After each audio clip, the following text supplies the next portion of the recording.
to take advantage. Thank you. How to take advantage of solar tax credits before they expire. So tonight we have with us me. I'm Leah Wiste from Michigan Interfaith Power and Light. We have Rob Rafson from Solar Faithful, and we have Cassie Rowlands from the Michigan Infrastructure Office. Here we go. So I would love it if you would introduce yourselves in the chat, and you can say your name and the name of the congregation or organization that you are with. And just a Zoom etiquette note, we appreciate if you can stay muted during the presentations, but once we get into Q&A, by all means, go ahead and unmute. So again, if you're just arriving, you're welcome to put your name and your association into the chat. Thanks everybody for joining us. So I'm just going to introduce Michigan IPL. Many of you know us already, but our mission is to inspire and equip people of faith and conscience to exercise stewardship of and love for all creation. And we were founded in 2002 as a religious response to global warming. We work statewide. We're based here in Detroit.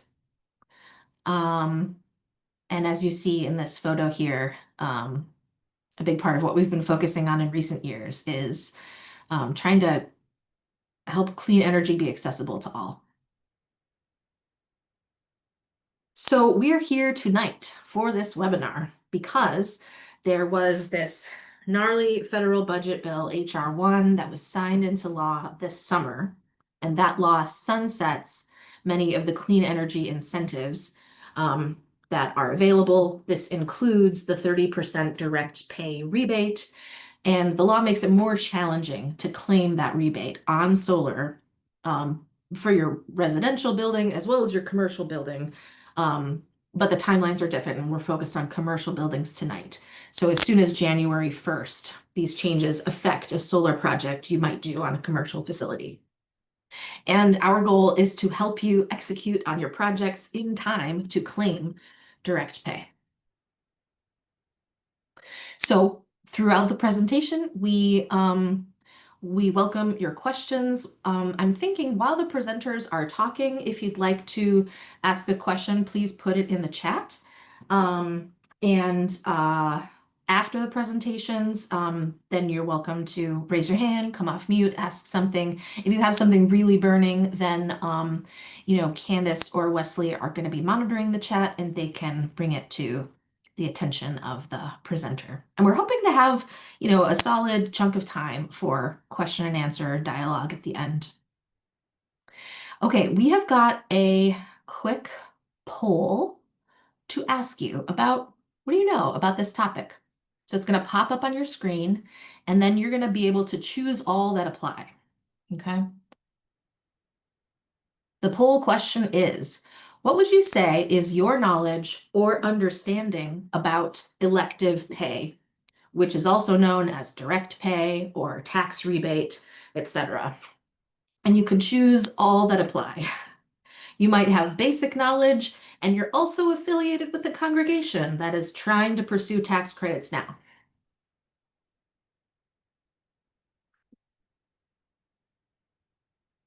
And I will share the poll results when we've got a critical mass participating.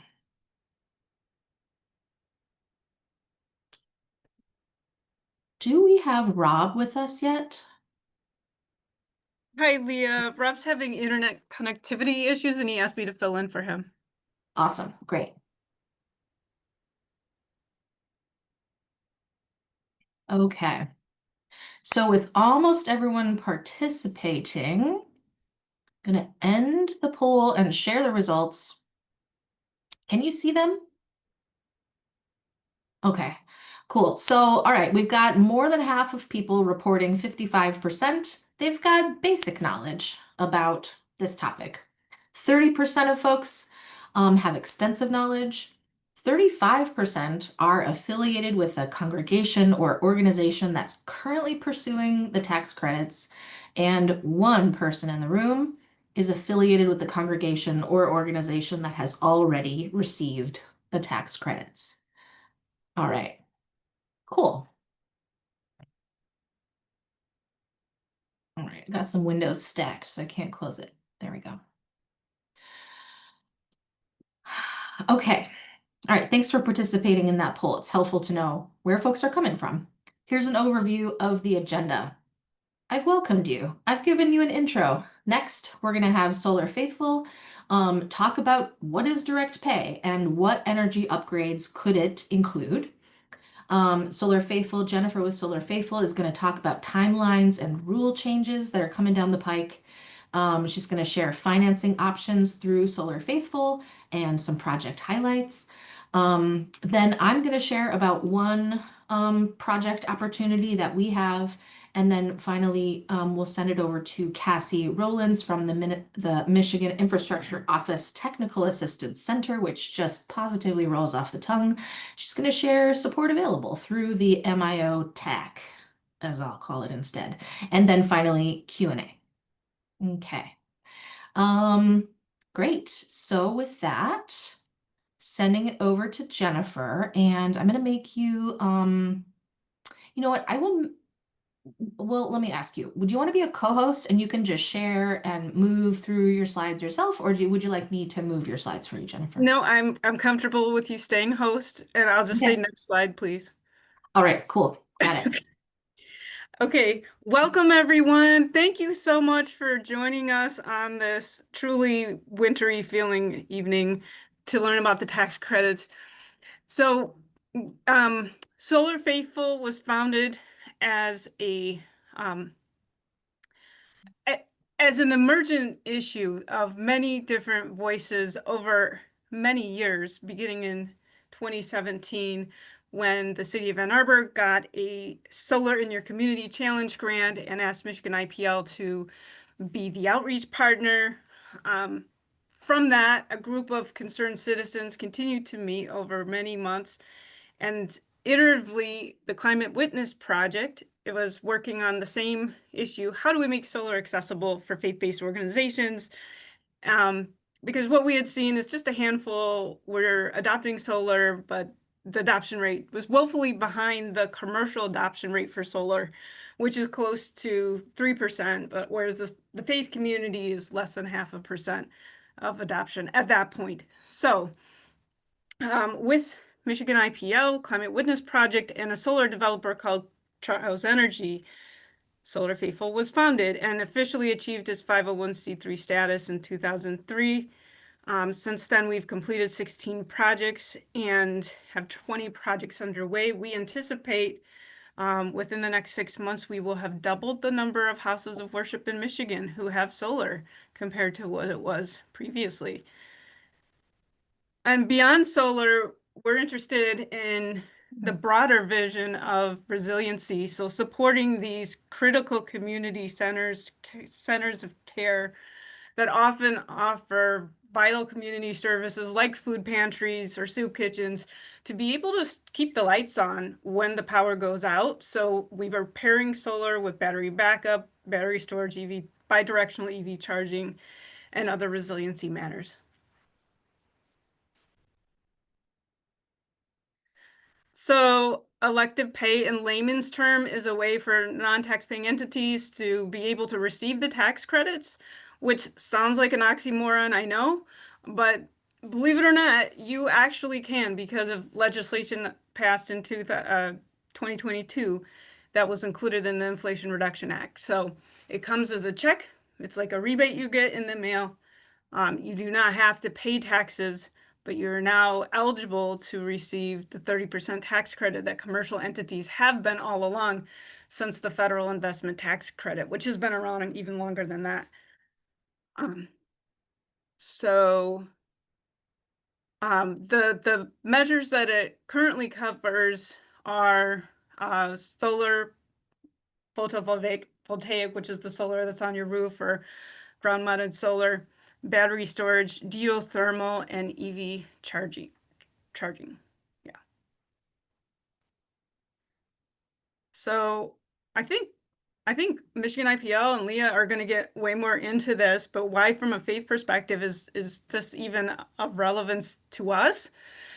So I'll just touch upon some key highlights. So caring for creation, it's part of almost every faith tradition's um,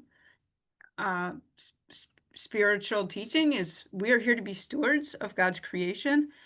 Addition to that, we're here to be and care for our neighbor and the most vulnerable among us. So we already know that the impacts of climate change hit the most vulnerable first and worst. So we want to be able to take leadership rather than kind of waiting for these impacts to happen and say, no, we're taking responsibility. We're going to do something about this.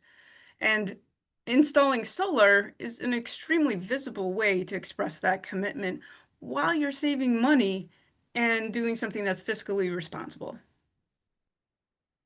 So increasing energy prices, I'll just say that we have recent articles are coming out saying that they anticipate that electricity prices will rise 25% within the next 5 years. So at that rate, I mean, we definitely want you to take advantage of these tax credits and we're going to do everything we can.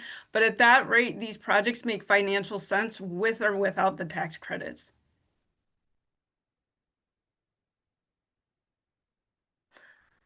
So all these timelines were 2032. They've now moved up based on the budget that just got passed this summer.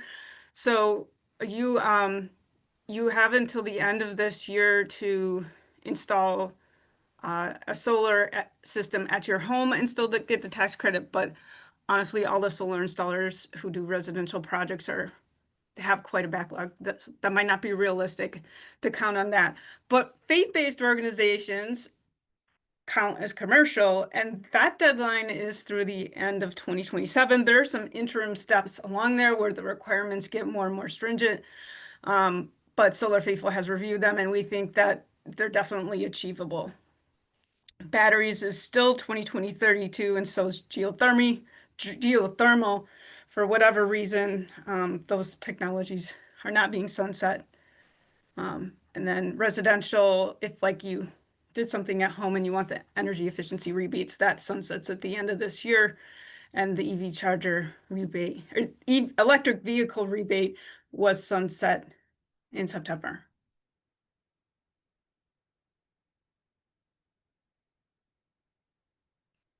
So if you want to have the least amount of friction, least amount of increasing rules, at least spend 5% of your project cost before the end of this year.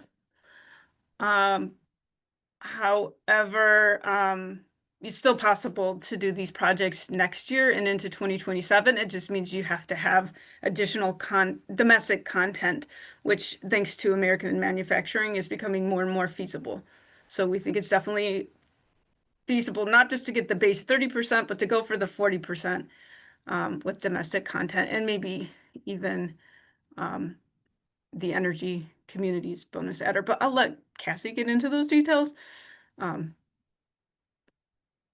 So that's pretty much it for this slide.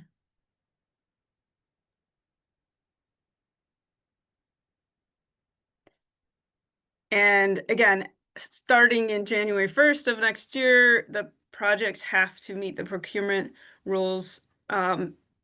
So they're a lot more stringent.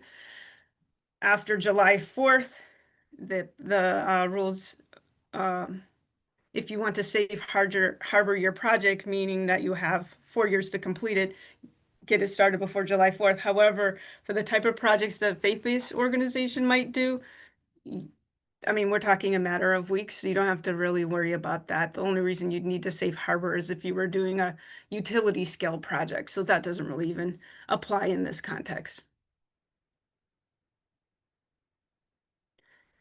And then you definitely need to have your project in place and the system in service by December 31st of 2027. So 2 years from now.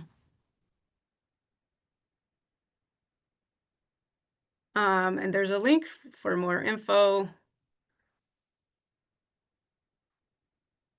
We will put that in the chat. Thank you, Leah.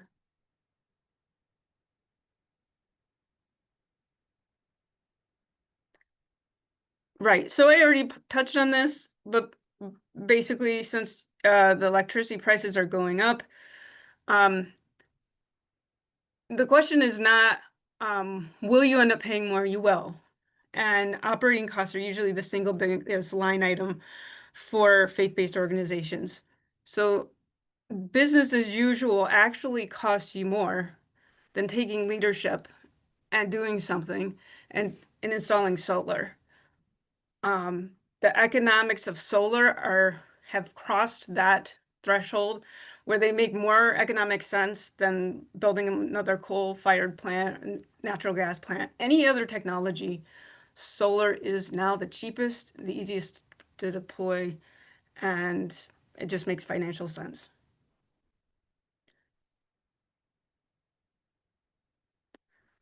This is a graphics the Solar Faithful team put together that kind of walks you through each step of the process. But we would also love to put you in touch with some of the elective pay ambassadors that Cassie will probably talk more about, who can really walk you through each step of this, but we're here to help as well.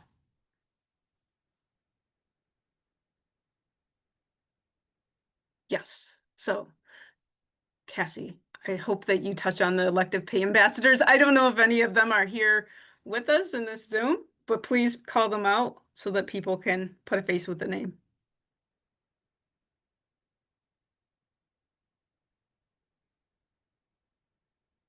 And then I just quickly about Solar Faithful, and one of the biggest barriers to accessing these tax credits, which sound amazing, right? But the biggest barrier is lack of technical expertise and financing. So we attempt to streamline that process and make it accessible for faith-based organizations in both of those ways. And financing, we offer what's called an energy shared savings agreement. Some people know this as a power purchase agreement. We're not using that terminology anymore. So if you do want to enter into an energy shared savings agreement with Solar Faithful, it just essentially means that you don't have to pay anything up front for the solar. You get the system, you're saving kilowatts. You pay back the system through your energy savings, but you're guaranteed to save at least 10% compared to what you would have been paying the utility. And after 25 years, the system is paid off, and the system is mostly expected to last for 40 years or more. And so at that point, you're recouping 100% of the savings. Almost every proposal that I have looked at over the last, I would say 3 months, the savings to the congregation is not just in the tens of thousands, it's in the 100,000s, because of the increasing electricity prices. So whether or not you go solar, those are dollars that, I mean, you will be spending, and this is a way to make sure you're spending them more in line with your values.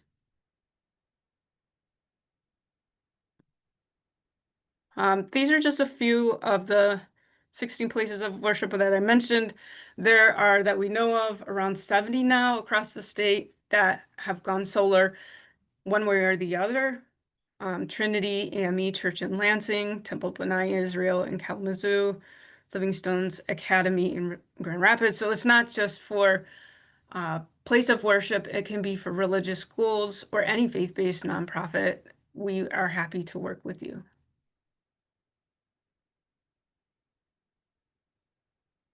And we have invited a special guest speaker, Reverend Dr. Glass from Lord of Lord Ministries. His solar was completed courtesy of a project with Michigan IPL. So Leah, this might be where you want to say more about how that came together, or Pastor Glass. Yeah, I added some slides.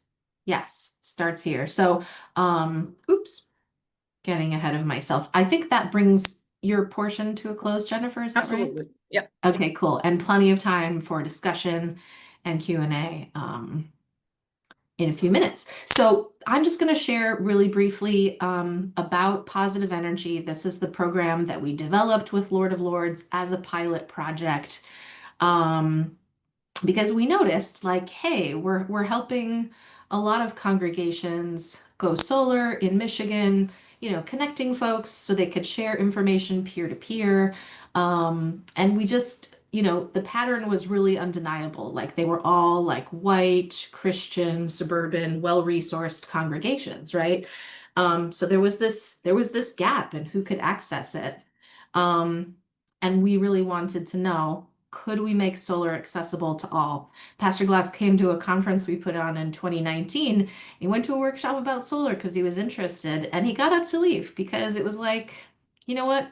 This isn't for me. This is out of my reach. Like, what am I doing here? And that was kind of a um an important formative moment for us, right? Where we're like, hey, like if pastors in our city are looking at what we're offering and saying it's not for them, like we're in trouble. We need to do something about that. So, so we thought, how can we leverage our network, right? We've got folks in our network who are early adopters of solar in their homes, in their congregations, and they've supported, projects at their congregations. So our question was, would they be willing to support a solar project at somebody else's congregation? And 5 of our supporters said yes. They agreed to lend $5,000 each for our project. And then we had some other grant and donation funds that we could pool to pay for the whole thing. Here's kind of the top line details. So it's a 13.91 solar array. Pastor Glass, do you know about how many solar panels that is, just to give folks a visual? 26 panels. Yeah, okay, 26 panels. The cost was $31,150. Because of the 30% tax credit and the, grant and donation funds we had to put into the funding stack, the cost to the church is $18,494. So that's about 40% off the sticker price, and they pay that $0 upfront and make payments over 10 years to get to that amount.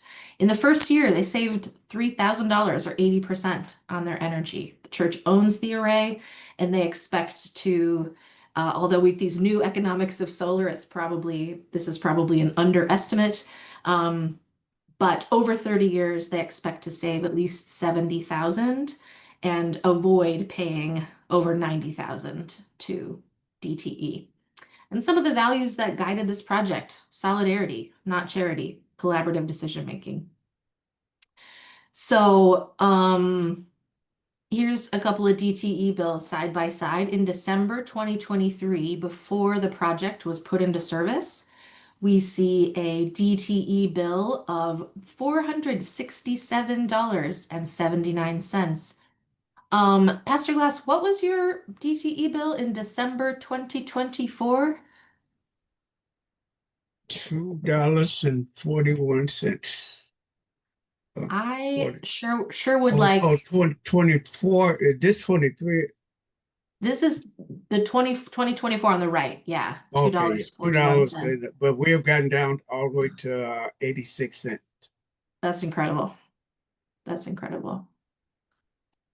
So this is my last slide here, but just putting it out there that we're hoping to do at least one more positive energy project before these upcoming deadlines. After that, we will reassess. We will see like what do the economics look like.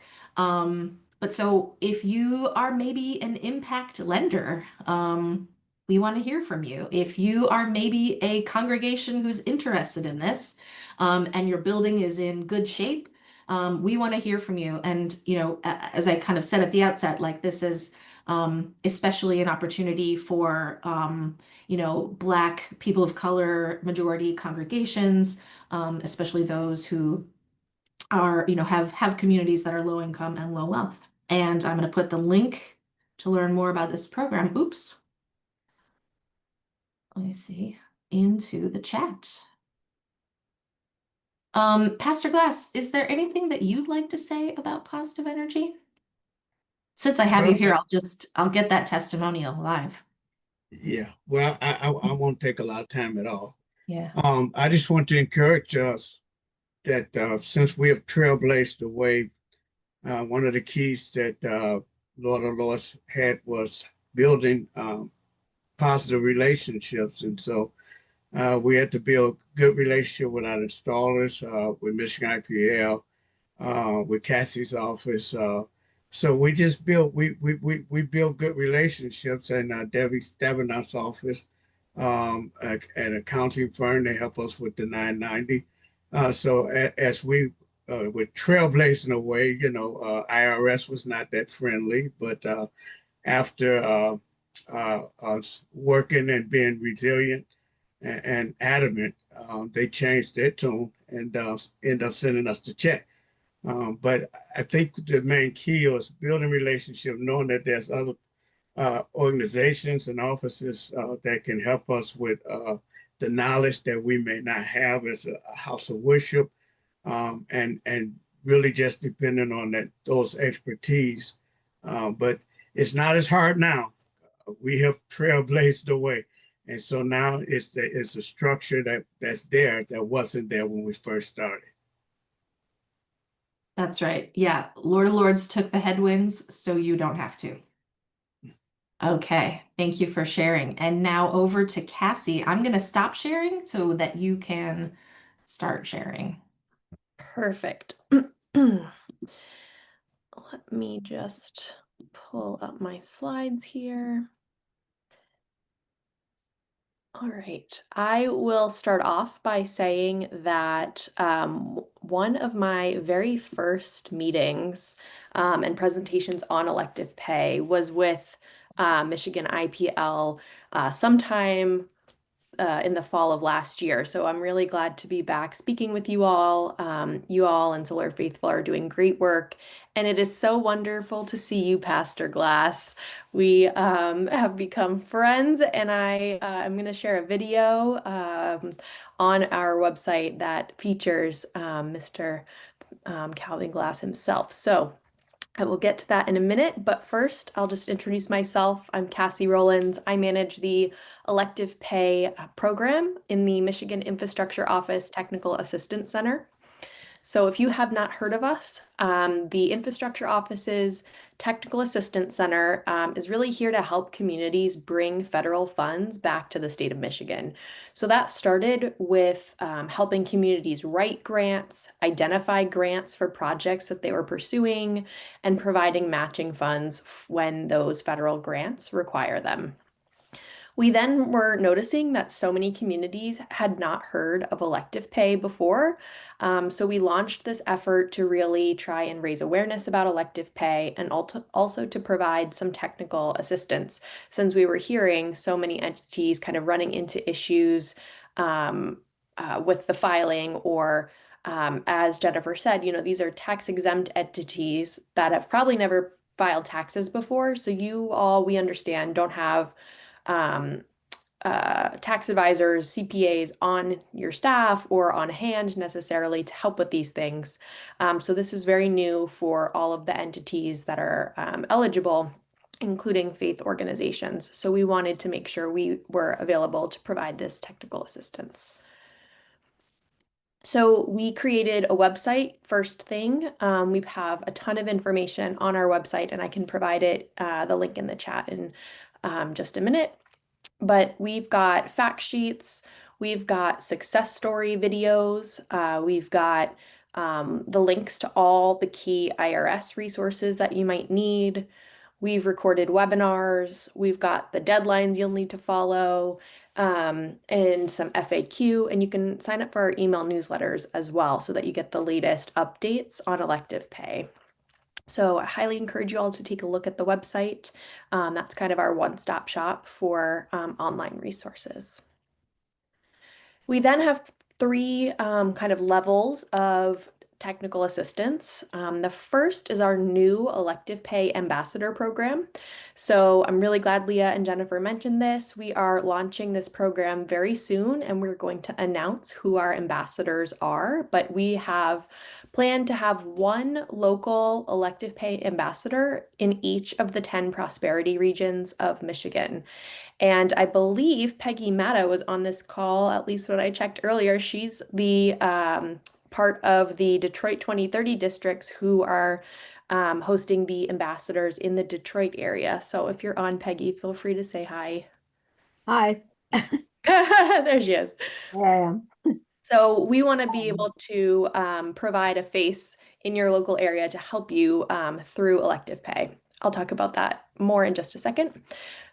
We also do one-on-one troubleshooting. So folks can chat with their ambassador and then can also chat with me and others on our team in the infrastructure office to help you through any issues you're having with elective pay or if you've got any questions. And then third, we have accounting services where you can speak with CPAs that we have contracted with, and they can help work through your tax return filing with you. So again, on the ambassador program, that's going to be 10 local experts that we are training, and they are going to be located at nonprofits like Detroit 2030 District, where Peggy's at, or other economic development organizations. So for example, up near Traverse City, we've got Networks Northwest, who's hosting the elective pay ambassador up there. So we're going to be announcing the ambassadors, where they're located, and how you can contact them very soon. We're working on getting them trained up on elective pay as fast as we can.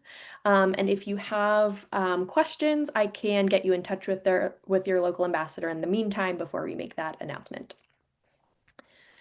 These are the 10 prosperity regions, so you can take a look and see where you might be located and which region you're located in, and that's how you'll find your ambassador. I'm hoping on our website we'll be able to kind of paste this map and put a face to a name for each of the regions very soon, so keep an eye out for that. The accounting services, so we have contracted with the Raymond Group. That's a tax professional services firm. These are available on a first come first served basis. The applications get scored, and then we allocate the services based on those scores. We really are focusing this on entities that actually need this help. We're looking for entities that don't have experienced accountants on hand or the resources to hire one. In some cases, you may just have a couple questions for a CPA, and we're happy to provide that. In some cases, we're able to offer a free full-fledged tax return filing in order to help you claim the elective pay tax credits.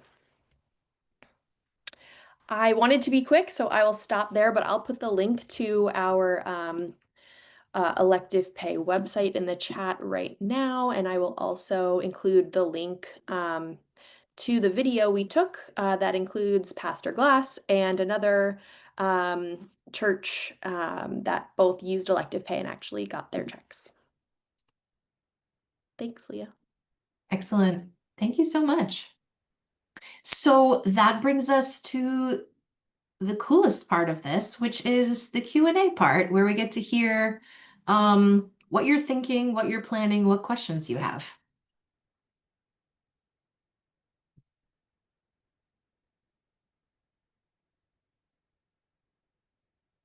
Oh, do we just shout out our questions or That works for me. If Okay. I see Fred's hand as well, that you can do that too, but love to hear Oh, from you. I'm so Sonia, go ahead. sorry.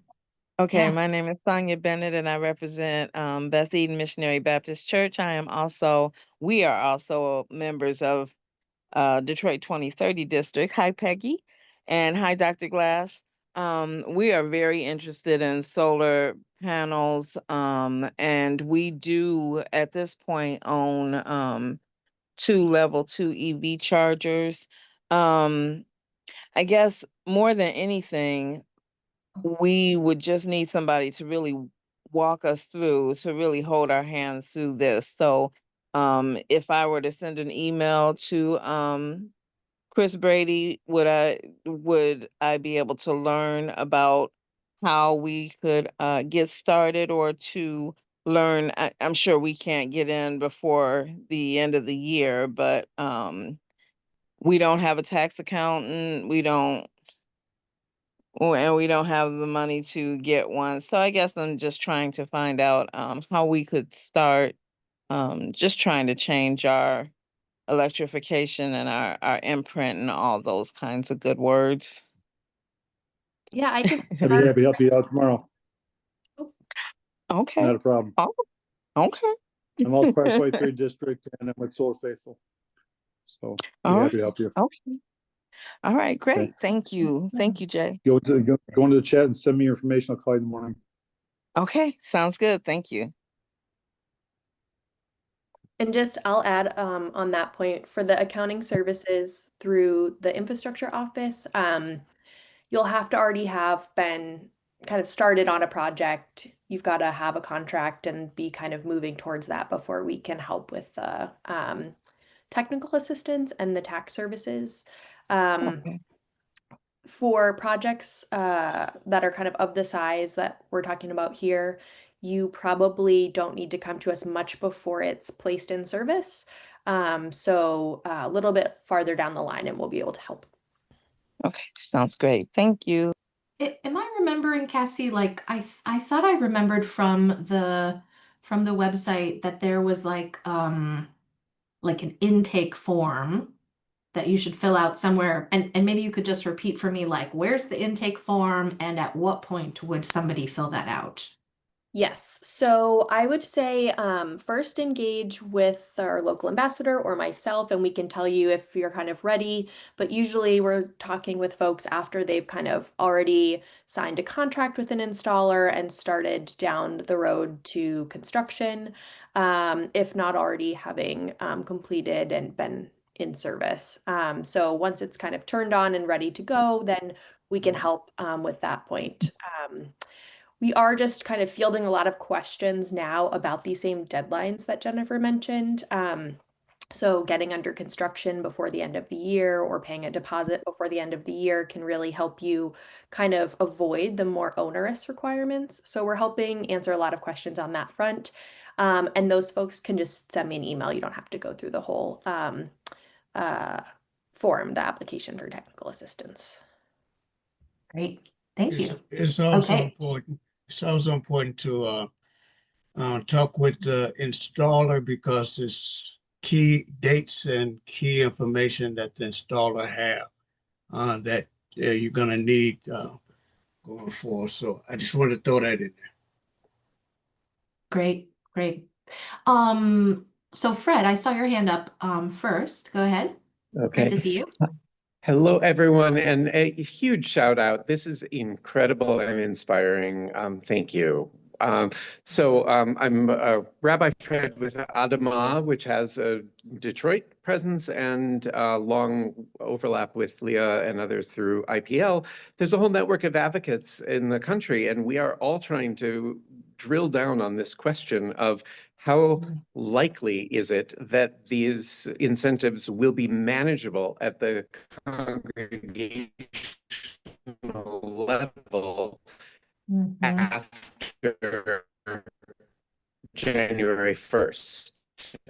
And so, Jennifer, your presentation was brilliantly positive in that sense, and I'm just looking for a little more texture on how much of a risk it is for communities to kind of roll up their sleeves and try to meet on a December 27 uncertainties ahead, but also the incredible value in doing so if we can succeed. So Fred, any more detail, texture, odds? Okay. Your audio broke up a little bit, but I think we got the question. Jennifer, did you catch it? Yeah. Yeah. I think ultimately I'm going to pass this back to Cassie, but I do want to call out that Steve Mulder with Solar Faithful and Rich Kilmer and Lynn Wiggins are also on this call, so they feel free to chime in as well. But essentially, after January 1st, you have to, instead of it being, I believe, 40 or 45%, you'll have to meet 50% domestic content. That is more and more achievable because there are more and more U.S. manufacturing facilities manufacturing solar panels and the racking and all the related components. So it's not a problem. We're probably even meeting that now. It's just that there are, increasing we just don't want to get you to the point where it's, getting close to the end of 2027 and we have to figure all this stuff out. That's all. Cassie, did you want to add anything? Yeah, that? so the rules that kicking on January 1st are about keeping Chinese content out of your projects. So it's called the prohibited foreign entity rules. And so this applies to projects that start construction January 1st or later. And what it says is that if your project components contain too much Chinese content, then you actually can no longer claim the credit. So to Jennifer's point, we're talking with a lot of installers from our position at the state to try to understand if this is such a big problem that installers don't feel like they can get around that. And we're kind of hearing a little bit of both from it, depending on where these installers are getting their panels and things like that. So that's something we're going to hopefully be able to kind of overcome and still help entities, work within those guidelines, like Jennifer's saying. So, but we are still encouraging folks to get under construction this year. And for the projects of your size, that actually does not mean physical construction. It means paying a small deposit of 5 or 10%. So if you are considering going solar and you want to avoid those more onerous restrictions that kick in next year, then we would definitely encourage you to start talking to an installer and pay a minimal deposit so that you can make sure you're able to claim the credits. If you're not able to do that before the end of this year and you can work with an installer like Solar Faithful is saying, that is confident in their ability to work around those requirements, then yes, the 2027 deadline is just what you need to be aware of and place in service by. Awesome. Thank you. Thanks. Let's go to John. Thanks. How long does it typically take for a congregation to get their check after they've made their application to the IRS? Do you want me to take that one? Yeah, go for it. Okay. So it depends. It's very case specific, of course. It depends when you place the project in service, and it depends what you choose to use as a tax year. So Pastor Glass, I might use you as an example. I think, let me pull up, you know what? I think I've got a slide that demonstrates this really well and that I think will be most useful. So if you guys don't mind me pulling up another slide.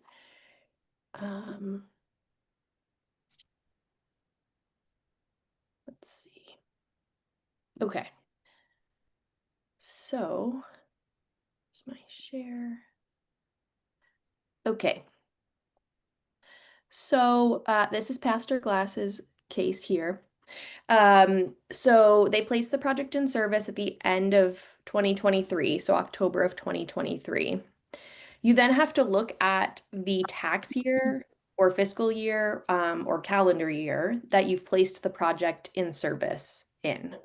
So if your organization is one that has to file a Form 990 every year, then you will have a tax year on file with the IRS. But Lord of Lords does not have to do that and did not have a tax year established, so they chose calendar year to be their tax year. So they placed the project in service in October of 23, and that meant that the calendar year and their tax year ended a couple of months later in December. The deadline to file your tax return is not April 15th. It is based off of the last day of your tax year. So you have to establish and figure out what you want to be your tax year before you can even determine when your deadline to file is. So if you're following calendar year, then your deadline to file is actually May 15th. Then after you've completed the full tax return filing, you can expect to receive the check 45 to 60 days after that. Now, we talked about Pastor Glass being a complete trailblazer and going through kind of the headaches so that other folks would not have to. That is extremely true. He got a couple letters back and forth from the IRS and had to go through a whole lot of rigmarole there. Did not get his check till January 2025. However, if your check takes longer than the 45 days that the IRS has said they'd process it in, you actually receive interest. So Pastor Glass got quite a bit of interest in his check when he received it, and we have seen the same. So we just helped a township in the UP file their tax return. They received it in 60 days instead of 45, and so therefore it had an extra $500 in it. So that's why it's not a totally straightforward answer. It depends on whether you filed a tax return before, what you choose as a tax year, and then when your filing deadline is after that. If you go to our website, you can see, if you scroll down a little bit, there's a timeline table, and you can choose what your tax year or fiscal year might be, and you can get a sense of when your deadlines are and when you may be able to receive your check. So apologies for the long-winded answer. Well, my follow-up question is, we finished our project 2 years ago, and we made our application in a timely fashion, and we have not heard anything from the IRS, as far as I know. And it's been well over a year since we completed our application. So we did something wrong, evidently. And I'm wondering if your CPA service could provide us some troubleshooting to figure out what we did wrong. It's possible. Just send me an email and I can start asking them for some advice. Okay, thanks. Sure. Harvey, let's go to you. Okay, thank you. So I saw on those two December bills that Lord of Lords had for their electricity, and one was like $450 roughly, and the other was zero roughly. And does that mean that they actually generated all of the electricity they used in December with their solar panels, or did that include some credits from excess production during the summer? How does that work? Yeah, well, let me share that screen again. And the panels were only installed like late that fall, and then they weren't even like switched on. So there's this kind of stuff about placed into service, which means something else than they get switched on by the utility. I don't get it. But so my understanding, Pastor Glass, correct me if I'm wrong, but so this December 2023 bill represents like this is the church cost without solar energy generation. And then 1 year later, this involved solar energy. But do you know, Pastor Glass, is this like, does this include yeah, some kind of credit that had accrued over the summer? Do you know? Does anybody know? Based Well, on reading this? Our average credit now is about $121 that they credit back from the grid. So that's now. This bill was in 23 was our actual electricity that was used before the panels. And so now is we don't go over $5, so we get pretty much average 125 credit each month now. I do see that this says, and I don't speak DTE, so I don't know what this is, but just reading the text, which might be small on your end. What's that? I just Googled it. Ah, thank you. Uh, Electric Rider 18 generation credit offset. Cassie, what does it mean? It looks like on DTE's website, they're saying that participants are compensated for electricity they send to DTE's distribution system when they fulfill their renewable resource requirements. So I'm guessing it is for selling back to the grid. Yes. And would that have been carryover from the summer, like all the way to December? Did they kind of parcel it out over time? I'm seeing a nod from John. No, that's Okay. exactly right. When Uh-huh. your system is producing more electricity than you're utilizing, you're exporting it back to the grid and you're building up a bank of credits.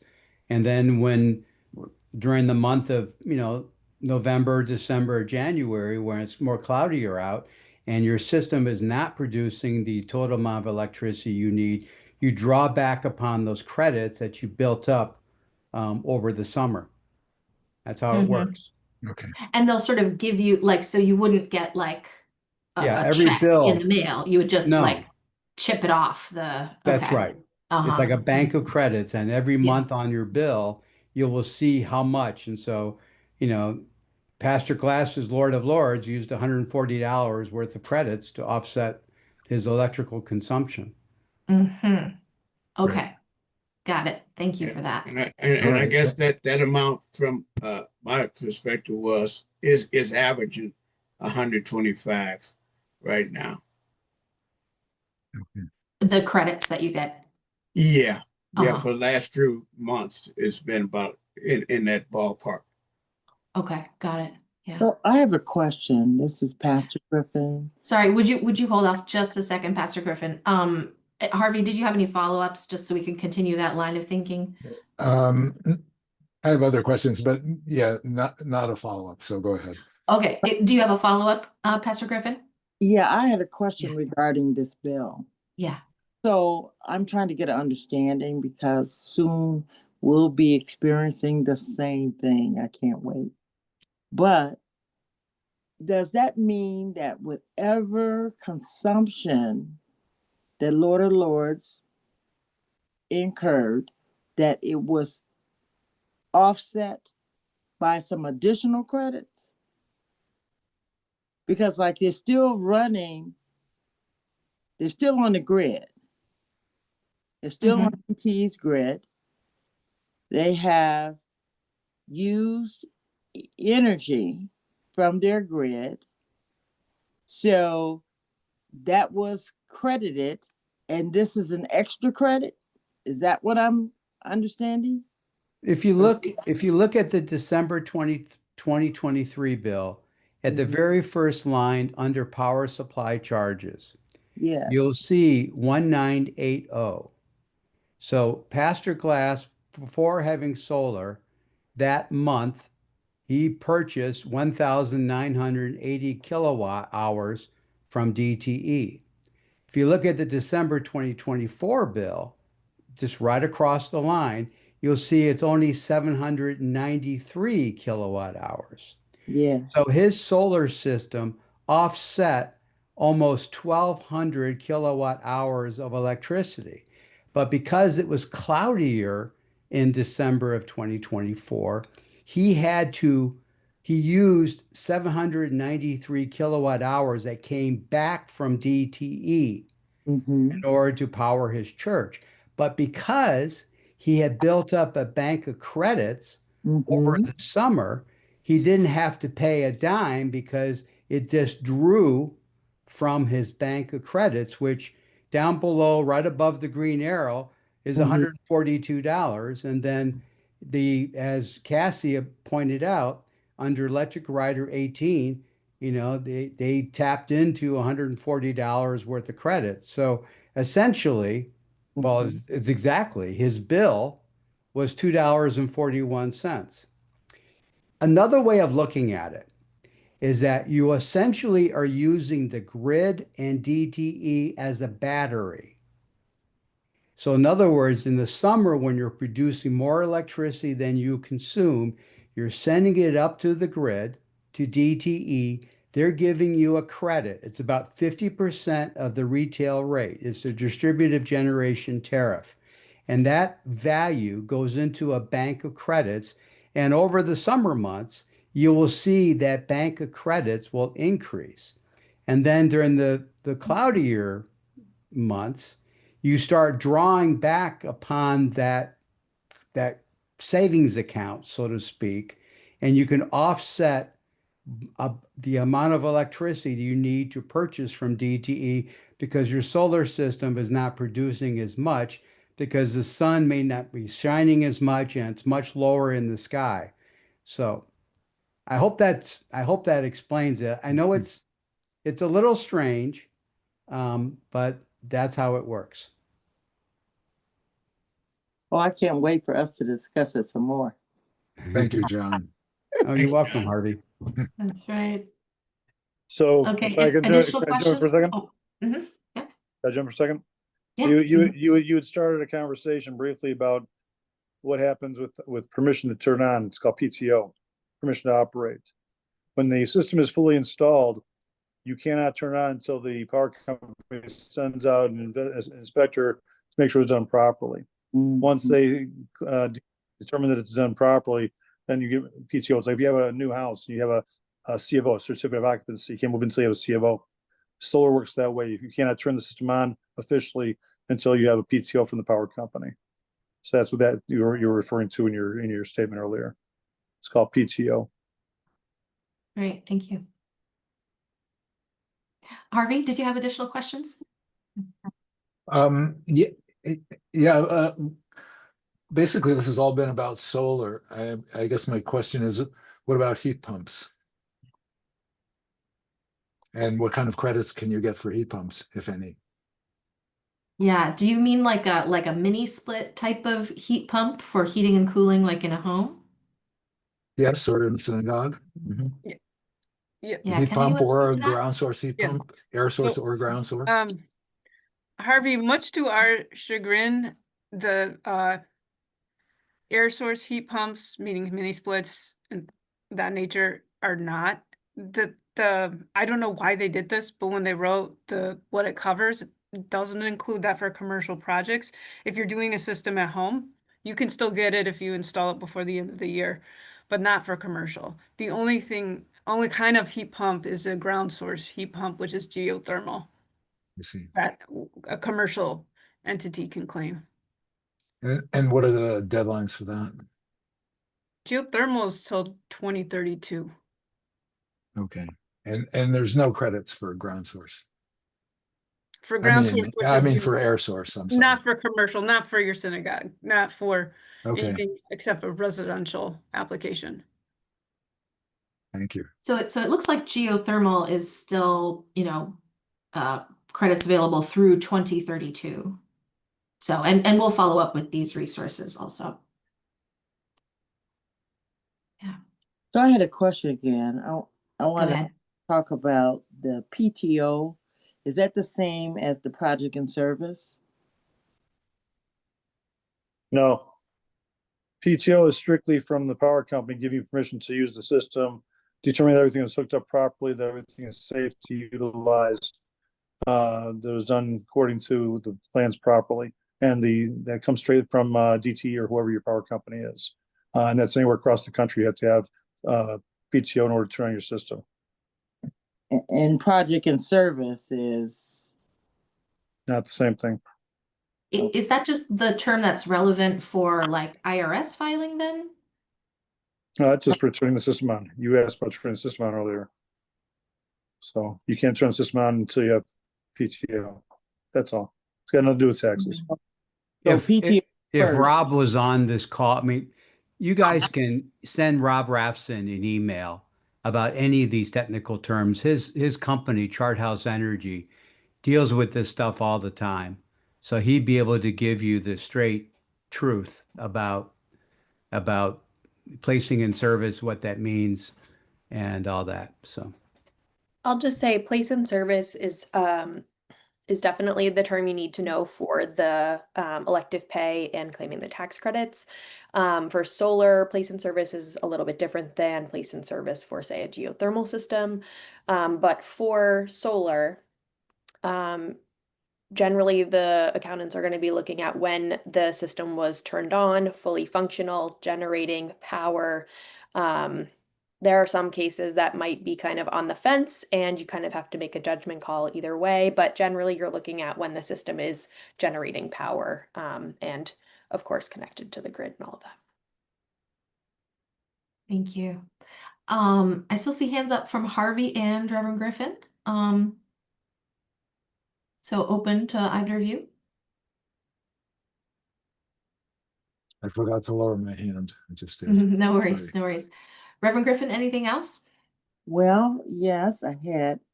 Yeah. We talked a lot about DTE electrical. What about gas? Are there any? I don't understand the question. What, like, What are there other incentives available for Yeah, gas related? for gas Mhm. related? Is it any type of incentives for gas related? Yeah, so geothermal energy, so that's when, you know, wells are drilled deep into the ground and, you know, the heat from the earth can be used to heat and cool your space. That's my like super layperson version of explaining that. It sounded like those tax credits would be available through 2032. Is there anything else like gas related, Jennifer, that you can mention, or Cassie? No, there's 12 tax credits that can be paired with elective pay and be claimed by tax exempt entities, but none of them cover gas. Okay. Is there a checklist available for the process? Yes, I have a one pager that is literally titled elective pay checklist, so I can make sure to put that in the chat. It's also on our website and I can send it to Leah to send out with the materials. Thank you so much. I promise I did not ask her to say that question. Planned. And James. I just, oh, okay, sorry. Oh, sorry, Peggy, you want to I add was gonna something? say, and isn't that what us ambassadors are supposed to be for, to help them go through Yes, that? ma'am. Exactly. That's our mission. We're still being trained on it, but we will help you go through the checklist and try to see if your project is something that could be used for this. And we get all the things checked off before we hand them off to Cassie and their people. And of course, we will be absolutely working with MIPL and Solar Faithful, collaborating on this, because obviously you guys have done a lot and know a lot about this. So we'll be working with you guys too. Right on. Thank you, Peggy. Thank you. James? Hi, I'm at the same congregation that John Gorley is on, and as he mentioned, well, he didn't mention, but we're an Episcopal church, Yeah. and the building and land are owned by the diocese. And I believe there was a hang up with our submittal based on the ownership and the fact that the diocese doesn't file 990s. So I guess my question is, do you have any experience, or any of the 70 religious organizations that have gotten credits, Episcopal, or I guess Catholic would probably be in the same boat, that the diocese owns the land, not the local church? And also, I'd like to add, before you answer, that we're looking forward to working with MIOTAC and whoever else can help us get this tax thing straightened out and get our check. So, Yeah. Steve Mulder, who's here, is with the Great Lakes Diocese. Do you want to speak to that? Just Episcopal churches that I know of that have gotten the elective pay are Emmanuel Lutheran in Hastings, and St. Philip's and Beulah. Do you mean Emmanuel Episcopal in Hastings, Steve? Yes. Mhm. What did I say? You Lutheran. Oh, sorry. They're super close though. They're really close. I would also just say the entity that can claim the credit has to just own the panels. They don't have to own the building or the land that it's on. So if your congregation has the contract with the solar installer, then you're still eligible to claim the credit. And I should add that lots of denominations have the arrangement where the judicatory owns the property, and the individual congregation then makes use of it. I know that, you know, so our office is at St. Peter's Episcopal in Detroit. They did solar several years back. before the tax credits were available, but they did it in such a way that one congregant owned the panels. So I wonder what he encountered, because it's kind of the same issue. Like it's the ownership of the panels, not the ownership of the building. That seems to matter when you go to file for things. But Cassie, is that a situation that your office could help untangle? Yeah, I think you said you and John are in the same congregation, right? So yeah, send me an email and we will help get it straightened out. James, it looked like you might have a follow-up. I saw your mouth moving, but you're on mute. But okay, you're all good. All right, great. Okay, yeah. So look out for something from Episcopal Church of the Incarnation in Ann Arbor. Great. Any other questions? We're kind of right at time, but we could fit in one final question.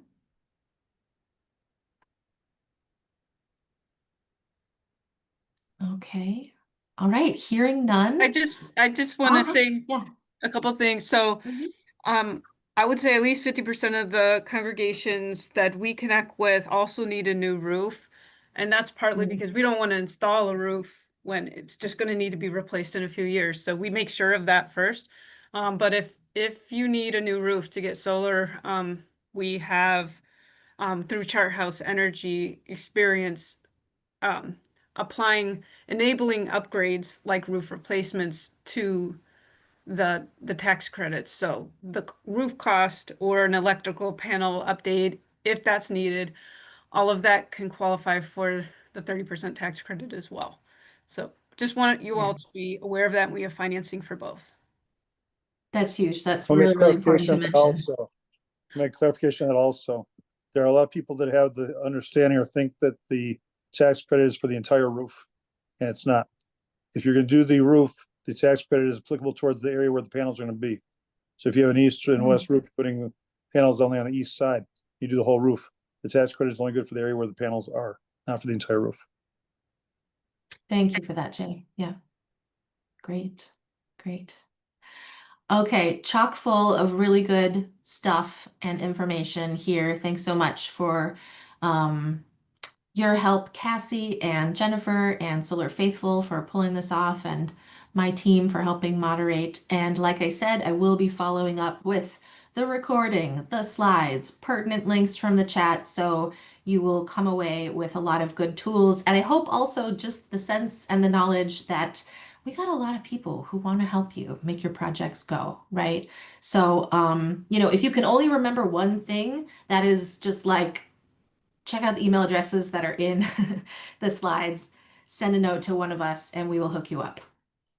Okay, thank you so much, everybody. Have a lovely night. Good night. Thank you. Thank you. Thank you.